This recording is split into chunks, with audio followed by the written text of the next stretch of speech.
People always say I'm the Beatle who changed the most, but really that's what I see life is about. That the planet is in the control of mad people. People called him the Beatle who changed the most. And George Harrison didn't mind, because for him, change was the entire point of life. But behind the music, behind the fame, George carried a worldview that was light years ahead of his time. One that wrestled with greed, pollution, and a planet run by his words, mad people. Today, we're diving deep into the wisdom George left behind. Not just the hits, not just the legend, but the spiritual explorer who saw life, death, and everything in between in a way that still shakes us today. George Harrison looked at the world and didn't always like what he saw. Concrete swallowing nature, forests disappearing for profit, the air itself turning toxic, and worst of all, the planet was being run, as he put it, by mad people, greedy, ruthless, willing to sell the earth piece by piece just to make a buck. He wasn't quiet about it either.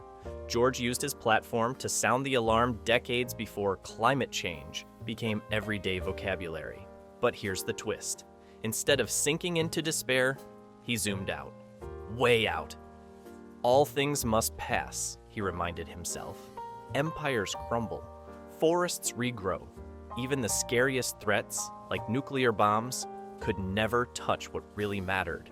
Because to George, the true self wasn't flesh and bone. It wasn't tied to politics or money or fame.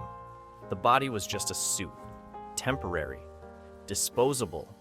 But the soul was indestructible, beyond greed, beyond pollution, beyond destruction.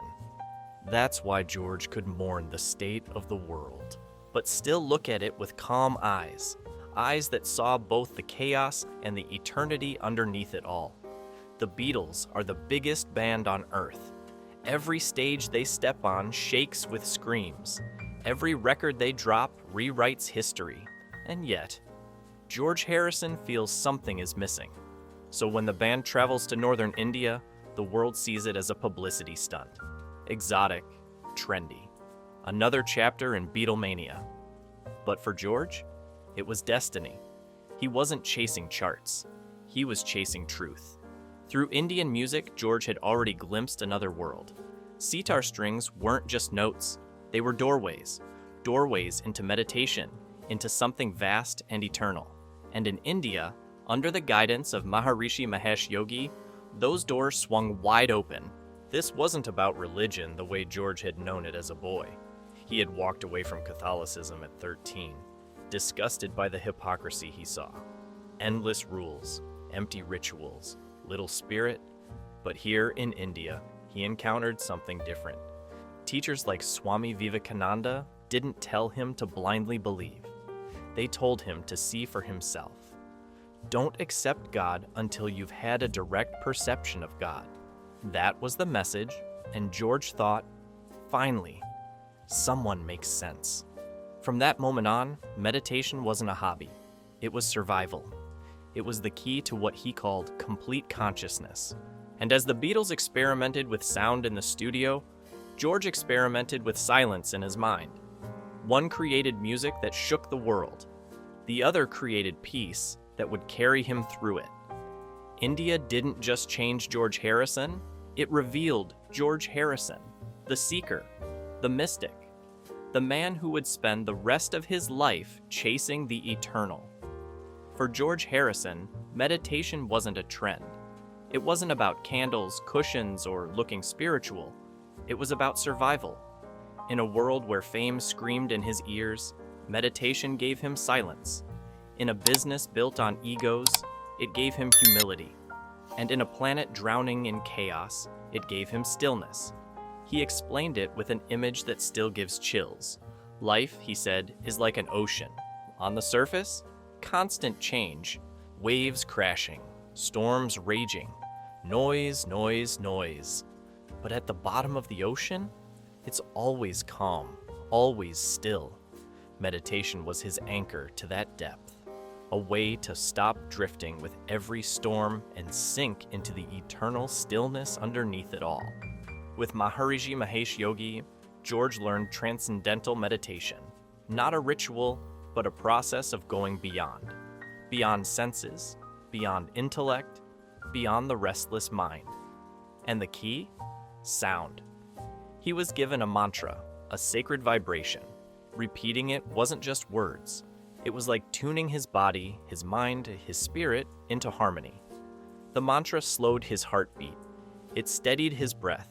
It dissolved the layers of distraction until only pure consciousness remained. People thought meditation was about escaping the world. But for George, it was the opposite. It was the only way to face the world without breaking. Because once you touch that stillness, once you know it's there, you realize the noise of fame, the madness of politics, the chaos of daily life. It's all surface, it's temporary.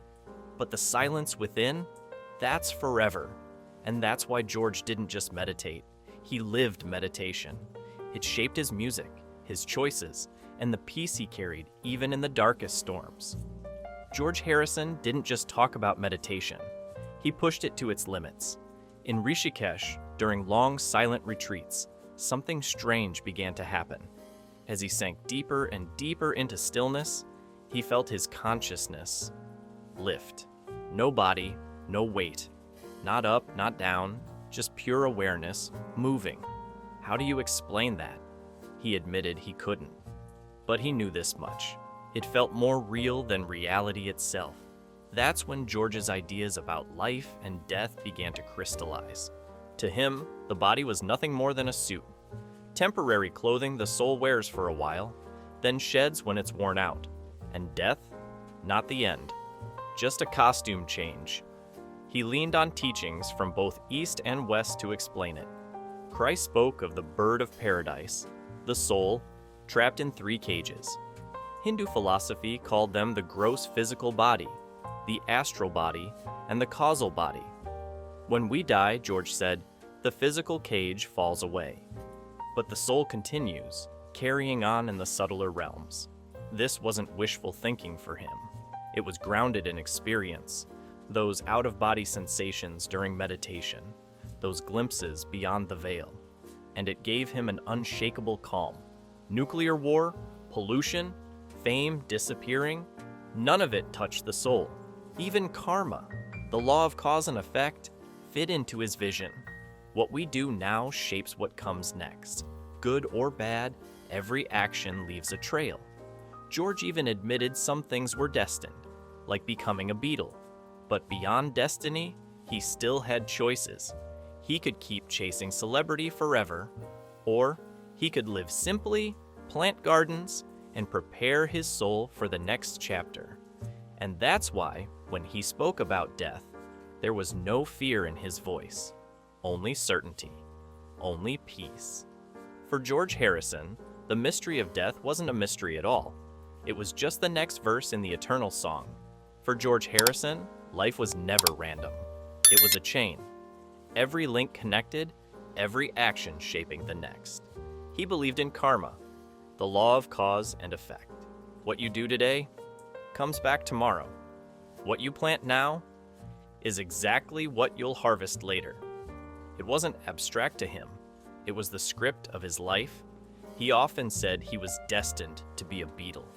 That path was set. Looking back, he felt it was written before he even knew it. But destiny wasn't the whole story. Because beyond fate, George insisted, there's choice. And this is where his philosophy became practical. He asked himself, what do I do with the life I've been given? He could have stayed locked in the spotlight forever. Endless concerts, endless interviews, endless applause. Or he could choose something different. He could step back, live quietly, plant flowers, play guitar for the joy of it, not the fame. And that's what made George unique. He knew karma shaped the road, but he also knew how he walked, it was up to him. That's the balance he wanted the world to understand. Yes, we're tied to the results of our past actions, but we're not prisoners. Every choice, every small decision is a chance to redirect the story. And in George's words, even something as simple as choosing to be a gardener instead of a pop star could be an act of spiritual freedom. For him, karma wasn't about punishment. It wasn't about fear. It was about responsibility, the power to sow seeds today, and the wisdom to know you'll meet them again tomorrow. George Harrison wasn't just a guitarist in the world's biggest band. He was a seeker, a man who looked past the flashing lights of fame and asked the bigger questions. Who are we? Why are we here? What lasts when everything else fades? He stared at greed, pollution, and chaos, and chose peace. He tasted the heights of celebrity, and chose humility. He faced death, and chose faith in the eternal soul. George didn't just play music, he lived a philosophy. Every note, every lyric, every word he spoke was part of a larger message, that we are not just bodies, we are spirit, and the journey of life is about change, growth, and finding that stillness beneath the storm. Even today, his wisdom feels more relevant than ever, and maybe that's the real legacy of George Harrison. Not just the songs we love, but the vision he left behind, the Beatle who changed the most, because he saw the most. If George Harrison's journey inspired you, let me know in the comments. What part of his philosophy speaks to you the most? And if you love stories that go beyond the headlines, where we dig into the lives, wisdom, and mysteries of music's greatest icons, hit that like button, subscribe, and turn on the bell so you don't miss what's coming next. Because just like George said, all things must pass, but the wisdom we share here that stays forever